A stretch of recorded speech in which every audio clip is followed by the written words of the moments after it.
If you are someone who is looking to get into reading as a hobby, or if you are wanting to get back into reading, then I have some beginner book recommendations for you. The first book that I would recommend is All the Bright Places by Jennifer Niven. This is a young adult contemporary fiction book, and it focuses on two teenagers who are both struggling a bit with their mental health, and they end up meeting on their school's bell tower. They then get paired up for a project to explore the wonders of Indiana, where they then travel. It is a really lovely story, however it does cover some darker topics, so I would recommend checking the trigger warnings before you head into this one. However, the writing style is just very easy to read as it is a young adult novel. Next book that I'm going to recommend is Verity by Colleen Hoover. I understand that this is a very controversial author at the moment.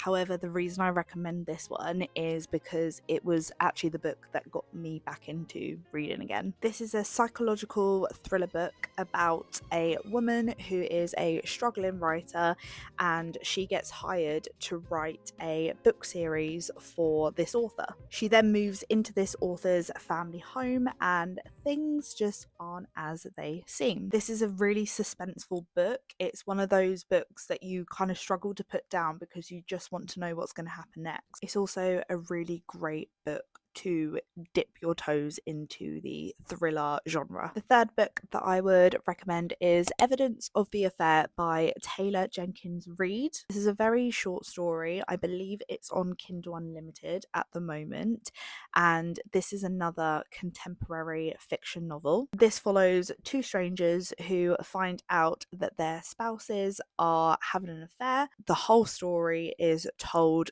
through their letters to each other. I read this book in one sitting. It's very short, very quick to get through. I would also recommend reading A Good Girl's Guide to Murder by Holly Jackson. This is a young adult mystery thriller story. This story follows a girl called Pippa who is currently in high school, and she chooses a local crime case to investigate for one of her school projects. This book is number one of the series. I have read the whole series. It is very, very good. The chapters are short and snappy, and it's also a great one if you want to get into mystery books. Those are my beginner book recommendations that I would suggest reading if you are wanting to get into reading as a hobby. If you are a reader, what was the book that got you back into reading?